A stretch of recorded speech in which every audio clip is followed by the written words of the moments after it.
ሰላም እንዴት ናችሁ? ዶክተር ዮናስ ነኝ። ዛሬ ይዤላችሁ የመጣሁት የመድፈኛው የአእምሮ ህመም የሚል ይሆናል። አታኪንግ ሚድፊልደር ላይ ከሚጫወቱት አሁን ላይ ካሉት ኤዜ ደህና ተጫዋች ነው። በፊት ደግሞ ከነበሩት ሜሱት ኦዚል በጣም ምርጥ ነው። ቤስት ነው የምለው ግን ዴኒስ ቤርካምፕ ነው። ቤርካምፕ እግር ኳስን በአእምሯቸው ከሚጫወቱ ጥቂት ተጫዋቾች መካከል ነው እና የሚገርመኝ እስካሁን ድረስ ኒውካስል ላይ ያስቆጠረ ጎል እንዴት እንደዞረ ራሱ በደንብ ለመረዳት ራሱ የሚከብድ ነው እና ኤኒዌይ ችግሩ እንደ ትናንትናው አይነት የሻምፒየንስ ሊግ ጨዋታ ሲኖር ዴኒስ ቤርካምፕ መሄድ አይችልም። ምክንያቱም እሱ በአውሮፕላን መሄድ ፎቢያ አለበት። በባቡር በባስ ምናምን አድርጎ ነው የሚመጣው። ሲደርስ ይደክመዋል። ከዛ አርሰናል ብዙ የሻምፒየንስ ሊግ ጨዋታ ተሸንፏል፣ እሱ በነበረበት ጊዜ ማለት ነው። ኤኒዌይ ዛሬ እንግዲህ ስለ ፎቢያዎች እንመለከታለን። ፎቢያዎች ከ10 ሰው አንድ ሰው ላይ ይከሰታሉ። የተለያየ አይነት ፎቢያዎች አሉ።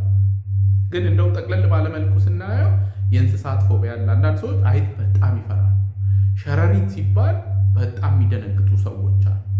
ከዛ ደግሞ የተፈጥሮ ክስተቶች ለምሳሌ ነጎድጓድ ሲኖር፣ ከባድ ዝናብ ሲኖር ፎቢያ የሚፈጥርባቸው ሰዎች አሉ። ጨለማ ብዙ ህጻናት ላይ ፎቢያ ይፈጥራል።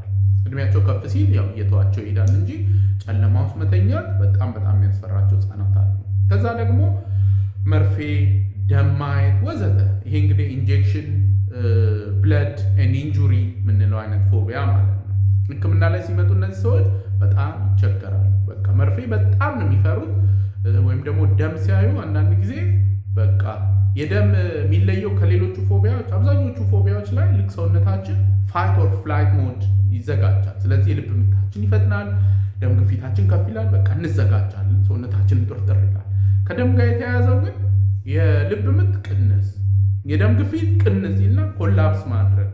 ሕክምና ትምህርት ቤት ስንማር ለመጀመሪያ ጊዜ ቀዶ ጥገና ክፍል ስንገባ በጣም ብዙ ተማሪዎች አሁን ሰርጅን የሚሆኑ ጭምር ኮላፕስ አድርገዋል እንደዚህ። ኤኒዌይ አንዱ የፎቢያ አይነት ነው። ከዛ ደግሞ ሲቹዌሽናል የምንላቸው አሉ። ለምሳሌ በሊፍት መሄድ የሚፈሩ ሰዎች አሉ። ከፍታ ቦታ ላይ መሆን በጣም የሚፈሩ ሰዎች አሉ። በአውሮፕላን መሄድ ልክ እንደ ዴኒስ ቤርካምፕ የሚፈሩ ሰዎች አሉ። ከዛ ደግሞ ዊርድ የሆነ ዝርዝሮች አሉ። ሴክስ የሚፈሩ ሰዎች አሉ። ሴት የሚፈሩ ሰዎች አሉ። የእንጀራ አይን የሚፈሩ ሰዎች አሉ። በጣም ብዙ ሰዎች ልከውልኛል። ኤኒዌይ ጠቅለል ስናደርገው ግን አንድ ነገር ፎቢያ የሚባለው ምንድን ነው? ከመጠን በላይ የሆነ የፍርሃት ስሜት ሰዎች ላይ የሚፈጥር ከሆነ ከዛ በኋላ ሰዎች ደግሞ ያን ነገር ለማስቀረት ወይም አቮይድ ለማድረግ ረጅም ርቀት የሚሄዱ ከሆነ ለምሳሌ ዴኒስ ቤርካምፕ ልክ ስለ አውሮፕላን ሲያስብ ገና ላብ በላብ ነው የሚሆነው እና አውሮፕላን ፎቢያ ስላለበት በባቡር ይሄዳል። ስለዚህ ፎቢክ አቮይዳንስ እንለዋለን ይሄን። ከዛ ደግሞ ህይወታችን ላይ ስራ፣ ማህበራዊ ህይወታችን ላይ ተጽዕኖ ካመጣ ይሄ የፎቢያ ህመም ነው። ዴኒስ ቤርካምፕ ኳስ ተጫዋች ነው። ኳስ በደንብ መጫወት አልቻለም በዚህ ምክንያት። ግን ለምሳሌ አንድ ገጠር ውስጥ ያለች ሴት እኔ የሊፍት ፎቢያ አለብኝ ብትል እዛ ከተማ ውስጥ ፎቅ ራሱ የለም። ስለዚህ ምንም ፎቢያ ነው ብለን ራሱ እንደ ህመም ኮንሲደር አናደርገው። ለምሳሌ ከፍታ ቦታ ላይ መሄድ አንዳንድ ጊዜ አይታችሁ ከሆነ የሆነ መስታወት ነገር ላይ ከፍታ ላይ ሲሄዱ ምናምን አለ።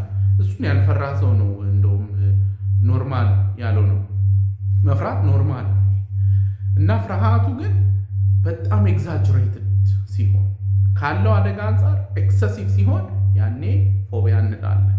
ህክምናው እንዴት ነው ስንል ፎቢያዎች ምንም አይነት መድኃኒት የላቸው። ምናልባት አንዳንድ ጊዜ ለሲቹዌሽናል ሰርከምስታንስስ ለትንሽ ጊዜ የሚያረጋጉ መድኃኒት ልንሰጥ እንችላለን። ግን በዋናነት ህክምናው የስነ ልቦና ህክምና ነው። ቢሄቪየራል ቴራፒስ የምንላቸው ነው። የተለያዩ አይነት አለ። ለምሳሌ አንደኛው የድሮ የፎቢያ ትሪትመንት ነው፣ ኢምፕሎዥን ይባላል። ይሄ እንግዲህ ምን ማለት ነው? አንድ ሰው ለምሳሌ እኔ አይጥ በጣም ነው የምፈራው ካለ እና እስቲ የሆነች ቦታ እንሂድ እንለውና ከዛ አብረን እንሄድና ልክ አይጥ የተሞላ ክፍል አለ። በሩን ክፍት አድርገን ሰውየውን አስገብተን እንዘጋበታለን። በቃ ይጮሃል፣ ፎቢያ ስላለበት ይጨነቃል፣ ያለቅሳል። ግን ቀኑ ሙሉ አለቅስም አልቅሶ መጨረሻ ላይ አይጦቹን ምናምን ጋር ጀለስ ይሆናል። ስለዚህ ፎቢያው ተፈወሰ ማለት ነው። እቺ ትሪትመንት ግን ችግሯ ምንድን ነው? ሰውየው ደህና ሳይሆን ሪላክስ ሳይሆን በሩን ከከፈት ፎቢያው እንደውም ይባባሳል። ከዛ ኢቲካሊ ደግሞ እንደዚህ አይነት ሁኔታዎችን መፍጠርም ደግሞ አስቸጋሪ ነው ማለት ነው። አንደኛው ህክምና ኢምፕሎዥን ግን በስፔሲፊክ ሁኔታዎች ላይ ለምሳሌ ከፍታ በአውሮፕላን የሚሄድ ፍርሃት ምናምን ነገር ካለ በቃ አንድ ላይ ይውጣልኝ ብሎ ስካይ ዳይቪንግ፣ ይሄ ከአውሮፕላን ላይ በፓራሹት መዝለል ምናምን ሰዎች ደፍረሱን ማድረግ ከቻሉ በቃ ይወጣላቸዋል። ከዛ በኋላ በአውሮፕላን መሄድ ኖርማል ክስተት ይሆናል ማለት ነው። እና አንደኛው የህክምና አይነት ኢምፕሎዥን የምንለው ነው። ሁለተኛው ሲስተማቲክ ዲሴንሲታይዜሽን፣ ይሄ የተሻለው ነው። ቁጭ ብለን ከሰዎቹ ጋር ምንድን ነው የሚያስፈራ የሚለውን ሃይራርኪ እናወጣል። ለምሳሌ አንዳንድ አይጥ የሚፈርሶች አይጥ ስትሉ ራሱ የሚጮሁ አሉ፣ ገና አይጥ ሳይኖር ማለት ነው። ስለዚህ አይጥ፣ የአይጥ ስዕል፣ የአይጥ ቪዲዮ ማየት፣ ከዛ አይጥ ብለን ሃይራርኪ እናወጣል። ስለዚህ የመጀመሪያው ከትንሿን ጀምርና አይጥ ማለት እናስለማምዳቸዋል። ልክ ኮምፈርተብል ሲሆኑ ማለቱማ ምን ችግር አለው ሲሉ ኦኬ ብለን ደግሞ ወደ ምስሉ እንመጣለን።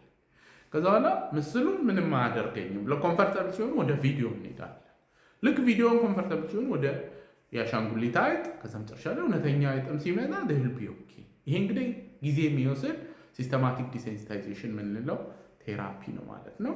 ኤኒዌይ ለዛሬ እንግዲህ ይዤላችሁ የመጣሁት ይሄን ይመስላል። ለየት ያለ ፎቢያ ካለባችሁ ደግሞ እስቲ ሜንሽን ኮሜንት ላይ ጻፉና አስተምሩን።